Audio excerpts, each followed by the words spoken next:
It's cold out, I tell you. When I got up here, it was 27 degrees Fahrenheit outside.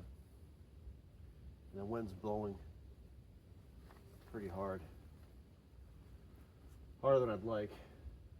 It's calmed down a bit, but still it was something to contend with. I thought it was going to snow a lot. I had my awning out before, but the wind was just too much for that, so I ended up putting it away.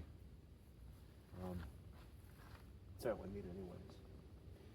But anyway, we are in Tuscarora State Park in central Pennsylvania, and it is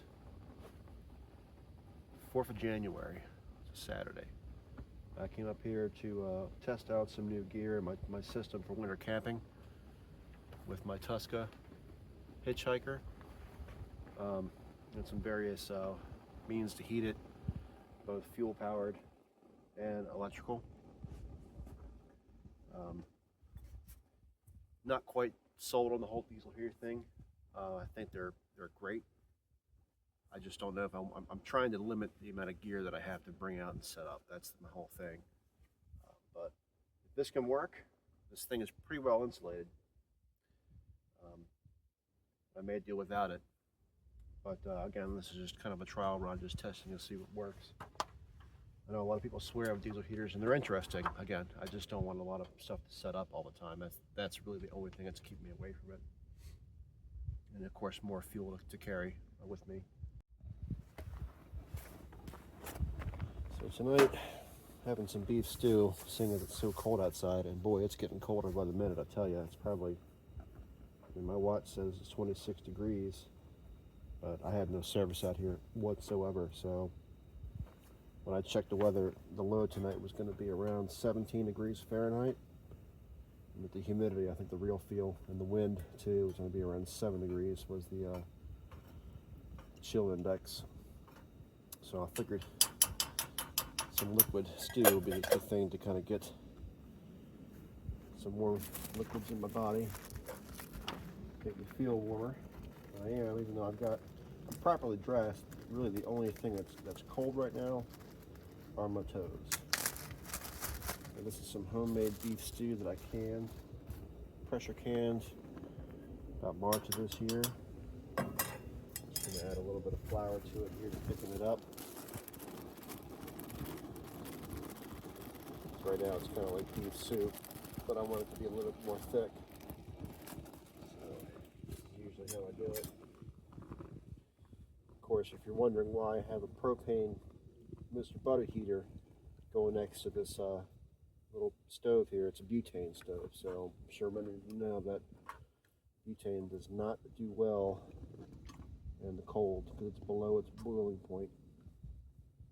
So it will not turn into a gas. I'm not really sure what the deal is. I just know that when it gets too cold, butane does not work. Why do I have a butane stove? Well, I just have it, and I got it for free, and I've just been using it. I normally don't camp out when it's this cold outside, but that's what I'm doing right now. I do have a propane stove, you know, old school Coleman 2-burner type. I just don't feel like digging it out just for this. So, plus this little bit of heater here has helped me stay warm myself, as well as keeping the canister, you know, above freezing. Now, I know I haven't done any axe videos or chopping videos or felling videos in a while. I still do fell wood, and I still use my axes. Life gets busier and busier and busier. And when you actually heat with wood in the wintertime, just using an axe to cut all your wood is greatly inefficient. I know that's how you used to do it back in the day, but you know, I think back in the day, families usually had help, or they heated smaller areas. So anyway, I just find myself just sticking to the old chainsaw and everything, even though I still do split all my wood by hand. I cut the majority of them with a chainsaw, I think, like most people do anyways. But I've been toying around with the idea of of expanding my YouTube channel is more of a kind of an interest to the things that I like to do in my spare time. I love being outdoors. I do love camping. I've been putting a lot of thought, effort, and time into putting up this, putting together rather, this camping system that allows me to go, to a lot of places that aren't just strictly, campsites, which I'm not really a fan of. I'd rather be, as far away from other people as possible, if I can. To me, that's the whole idea of camping. That's why I'm out here. I mean, I'm not necessarily in the middle of nowhere, but I'm pretty far away.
I should consider bringing one of my dogs out here.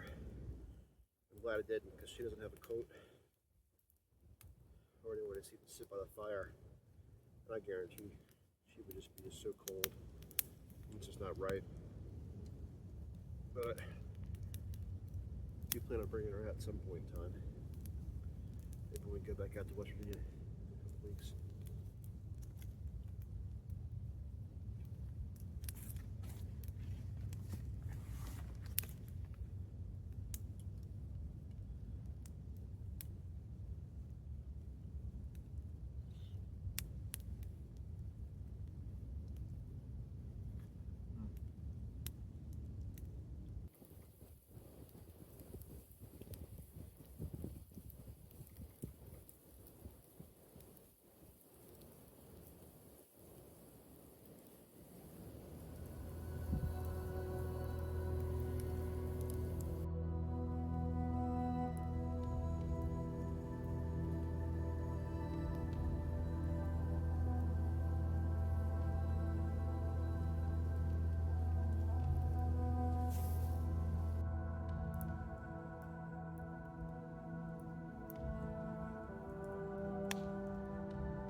A little frosty.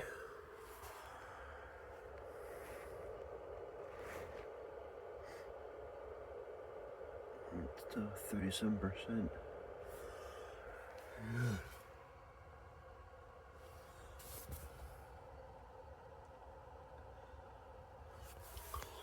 So it sort of works.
There we go. Get rid of all that air.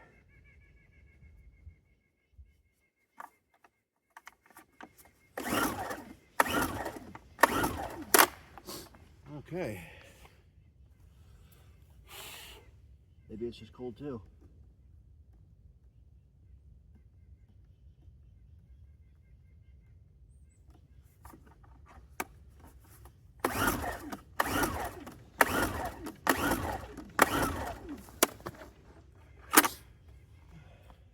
Cannot get this bulb to fill up with fuel. I don't know if maybe there's a small amount of water in those lines that froze up and is not allowing the fuel to recirculate through the carburetor.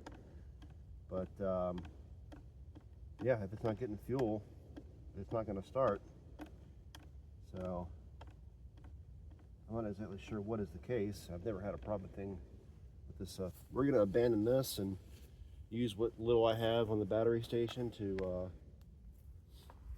run that block heater, and we're just going to go ahead and have to do a mostly cold start on the truck. See how she likes it. So I've got less than 30 minutes. It's pulling about 800 watts. It's probably not going to do much of anything, really, if that's the small amount of time, but I guess it's better than nothing. I mean, if the generator doesn't want to start, I'm going to have to figure out what's going on after I get home, because I only have a small amount of tools with me. And that's about it. All right, that didn't even last 30 minutes. The battery was all the way down to 1%, so that's about as far as I can go. So now it's the moment of truth. I've cold started this girl before. I just try not to anymore these days. I mean, it's truck's 28 years old.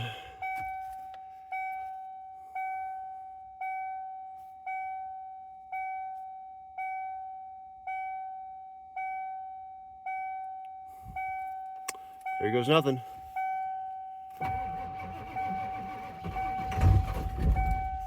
Didn't like that.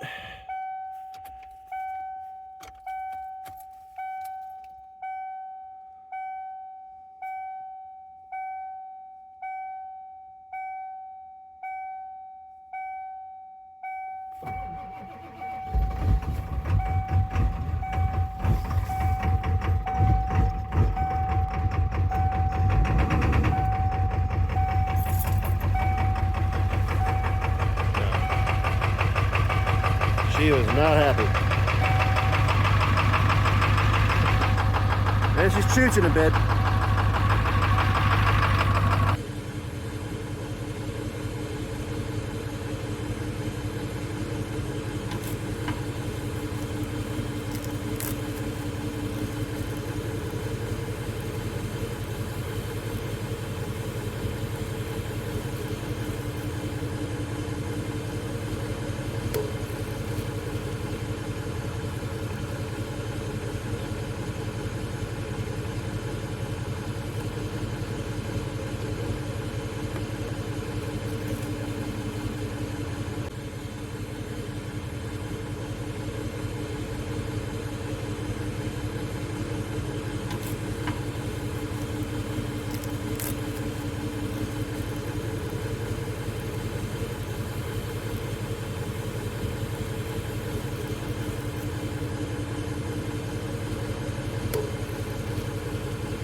Alright, well, the old cold start routine didn't go as I wanted to. For some reason, I could not get fuel to go through into the carburetor for the generator to run that. So, as you saw earlier, I just used my power station for whatever it was, and it wasn't the worst cold start, but it definitely was a bit of a nail biter, and I don't like doing that to this old truck.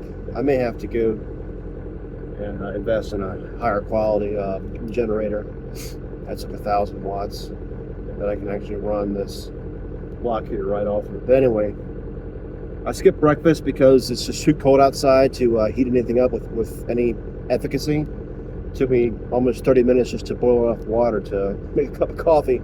So we have that, and I'm heading home. It's about a 2-hour drive, and I have new cell service out here, so I wasn't able to text my wife and let her know where I arrived. She's probably worried sick.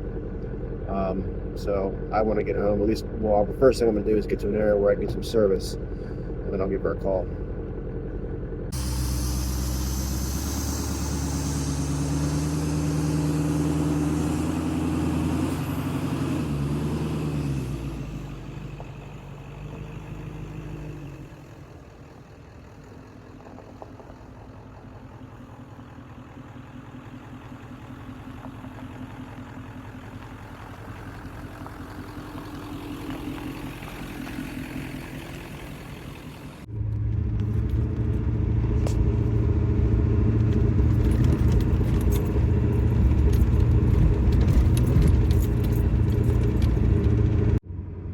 Driving on this road for a little while now. Looks like we got a little bit of pavement, but it's just marginally better. Still really bumpy. That's the thing with these old trucks, especially if it's a 1-ton, is these really heavy springs. The ride is just really terrible unless you have it, you know, weighed down with a lot of payload, which I do not.